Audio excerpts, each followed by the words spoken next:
Comment la géographie aide-t-elle à comprendre les enjeux du conflit Ukraine-Russie? Donc, d'abord, la géographie, c'est quoi? C'est l'étude des relations entre l'homme et son milieu. Donc, dans le cas du conflit entre la Russie et l'Ukraine, c'est surtout au niveau de la géopolitique, donc l'étude de l'État sur son territoire qui est délimité par des frontières. Ce qu'on fait beaucoup en géopolitique pour étudier des conflits, c'est l'approche qu'on nomme multiscalaire, c'est-à-dire qu'on va étudier un conflit à plusieurs échelles.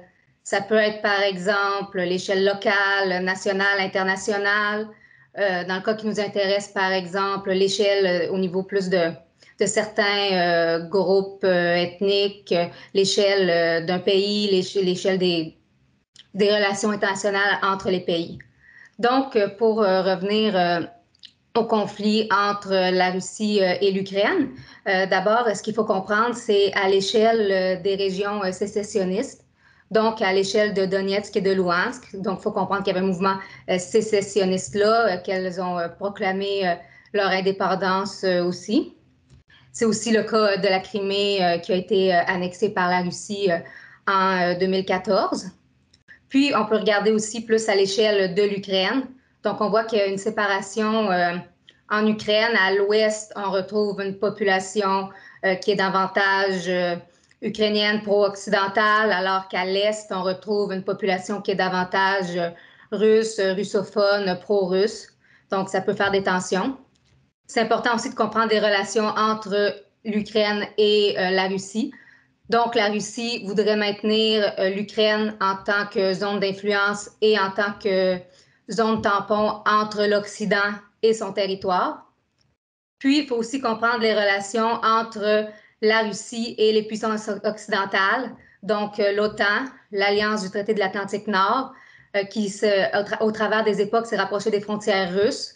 Donc, ce que la Russie perçoit comme une menace à sa sécurité nationale. Donc, il faut aussi comprendre les relations Russie-Occident dans le cadre de ce conflit. Pourquoi la Russie s'attaque-t-elle à l'Ukraine? Pourquoi la Russie s'attaque à l'Ukraine? Donc, il y a plusieurs raisons. L'Ukraine, ça faisait partie c'était une des 15 républiques socialistes soviétiques de l'URSS, qui avait été intégrée à l'URSS au tout début de la création de l'Union, au début des années 20, mais par la force. C'est Lénine qui avait brisé les velléités d'indépendance de l'Ukraine, qui étaient surtout exprimées à l'Ouest. L'URSS a cessé d'exister à la fin de l'année 1991. Les Russes, on pourrait dire la même chose pour la Biélorussie, mais les Russes, les personnes politiques russes ont toujours considéré l'Ukraine. À un certain moment, on parlait d'étrangers proches, mais comme justement une zone d'influence. Okay?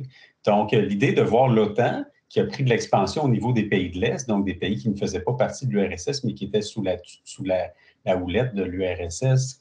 Donc, ces pays qui se sont émancipés à partir de 89, et l'idée de voir l'OTAN qui est allé rejoindre certains de ces pays-là s'approcher encore plus et aux portes éventuellement de l'Ukraine, même si on n'était pas rendu là, c'était très menaçant du point de vue officiel russe. Les Russes, et là, c'est là qu'on est au niveau des représentations, c'est-à-dire comment on perçoit les choses. Pas toujours rationnel, mais ça alimente les discours politiques.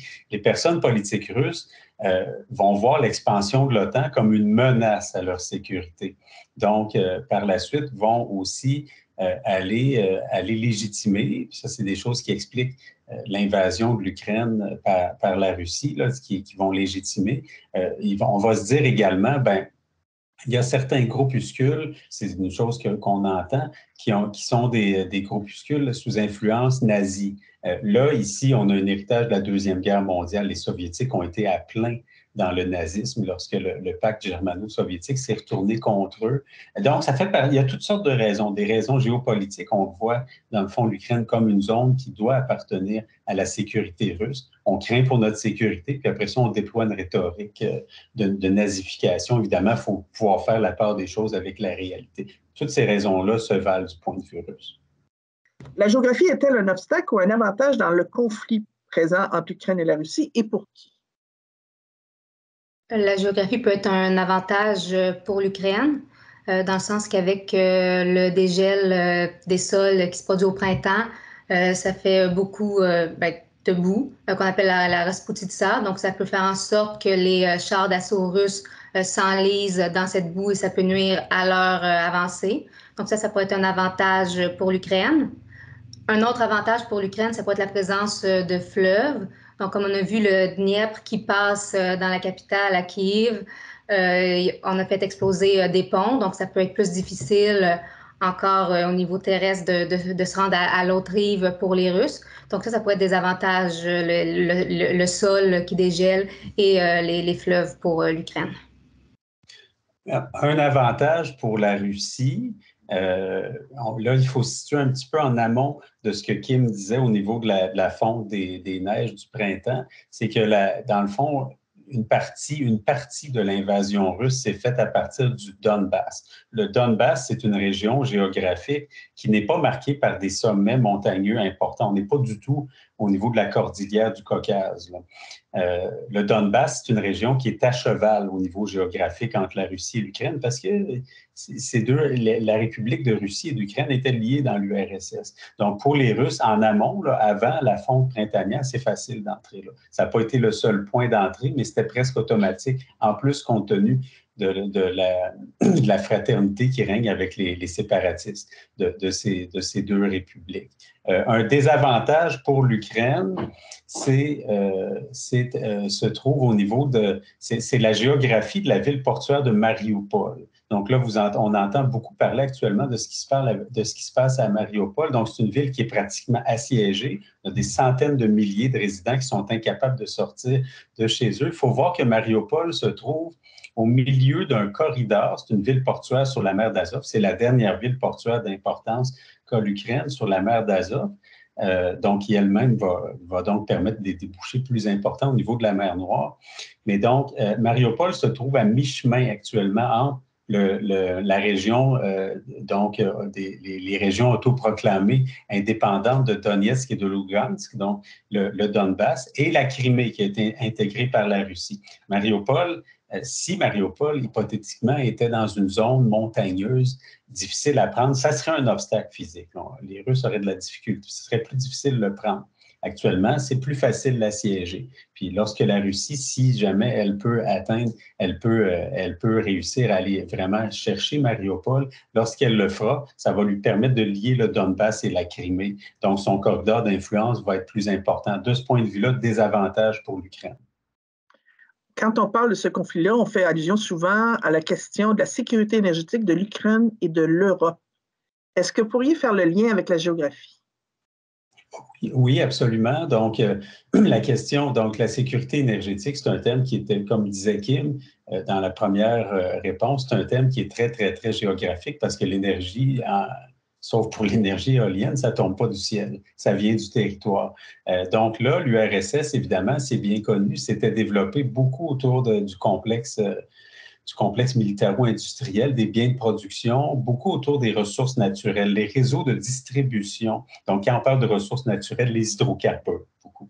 Donc, le pétrole, le gaz naturel, la Russie reste un producteur et un exportateur tout à fait important à l'échelle mondiale de ces deux hydrocarbures. Les réseaux de distribution des hydrocarbures russes, du gaz naturel, étaient orientés vers l'Europe de l'Est. Donc, il y a une partie de la sécurité énergétique de l'Ukraine qui est menacée directement par le conflit, quand de surcroît, il y a des attaques à proximité de centrales nucléaires, comme on a vu au midi du pays, là, finalement, au centre. Et après ça, il y a la question de l'Europe. Donc, comme les réseaux de distribution des hydrocarbures russes étaient largement orientés vers l'Europe de l'Est, les Européens aussi, lorsque l'URSS a chuté, se sont raccordés en partie à ces réseaux. Donc, de telle sorte que ça fait des décennies que la Russie fournit à peu près 30% des intrants de gaz naturel à l'ensemble de l'Europe. Là, il y a une conjoncture qui doit forcer les Européens à engager encore à vitesse grand V, encore plus marquée, une transition énergétique, de se distancier vis-à-vis des hydrocarbures russes, ne serait-ce que d'un point de vue, puis pour des raisons géopolitiques. Certains observateurs pensent que l'Ukraine n'est que la première cible de Poutine en cette année 2022 et les suivantes. Est-ce que vous êtes d'accord avec cette analyse-là? Et pourquoi? Est-ce qu'il y a d'autres cibles que vous pensez qui pourraient venir après? Moi, je pense pas qu'il va y avoir d'autres cibles après l'Ukraine, en tout cas à court terme, pour plusieurs raisons. Donc, Poutine se sert des régions sécessionnistes en Ukraine pour justifier ses actions, donc Donetsk et Louhansk. Il y a d'autres pays dans les environs qui ont des régions sécessionnistes peuplées de Russes, de pro-russes. On en retrouve en Moldavie avec le territoire de la Transnistrie. On a en Géorgie aussi l'Abkhazie et l'Ossétie du Sud. Donc, il y a ces régions-là qui sont peut-être plus sensibles. Je ne penserais pas qu'ils essaient non plus une invasion. Sinon, la Russie s'attaquera pas à un pays qui est membre de l'OTAN, car si un pays s'attaque à un pays membre de l'OTAN, les autres sont obligés de riposter et Poutine veut éviter des confrontations avec l'OTAN. Dans les environs, les pays non membres de l'OTAN en Europe de l'Est, on a la Biélorussie qui est déjà un allié de Poutine, donc je ne verrais pas l'intérêt de l'envahir. On a la Moldavie qui demeure toujours sensible. Sinon, au nord, la Suède et la Finlande, mais je ne penserais pas qu'ils essaient une attaque là non plus. D'ailleurs, c'est des pays qui veulent accélérer leur adhésion à l'OTAN. Puis aussi, Poutine, en tant que tel, je ne pense pas que ça va autant bien que ce qu'il voudrait en Ukraine. Je pense que c'est une guerre plus longue que ce qu'il envisageait au départ. Donc, je pense que ça va probablement le démotiver d'essayer de faire quelque chose de similaire dans un autre pays prochainement.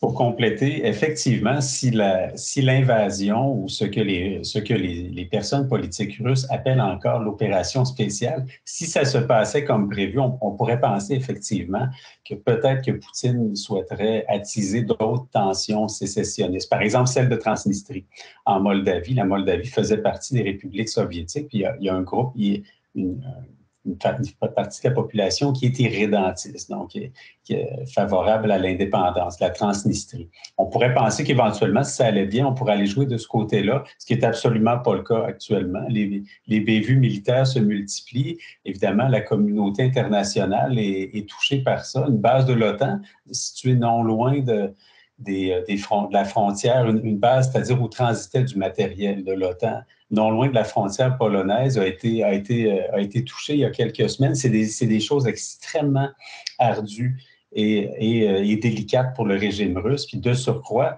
on pense à l'Europe du Nord, la Scandinavie, la Finlande, la Suède, beaucoup trop risqués parce que ces pays sont directement liés aux alliés européens. Donc, on pourrait risquer une escalade qui, à terme, serait dans l'intérêt de personne. Puis, dernièrement, comme dernier facteur explicatif, non, je ne pense pas dans l'immédiat que Poutine va essayer d'étendre ses tentacules ailleurs parce que ça fait plus de 20 quelques années que lui ou enfin Medvedev, il y a eu un président qui a eu un rôle d'interlude. Ça fait plus de 20 quelques années que son régime est au pouvoir, mais il n'a jamais été aussi fragile du point de vue des contestations internes. Donc là, les contestations se multiplient dans les villes. Pas juste à Moscou et à Saint-Pétersbourg, c'est de plus en plus difficile de les réprimer. On voit des choses à la télé. Le régime est fragile, puis ça, je ne sais pas où est-ce que ça va l'amener exactement. Donc, il n'y a pas grand-chose, je pense, de favorable pour élargir actuellement le spectre, la portée de l'invasion.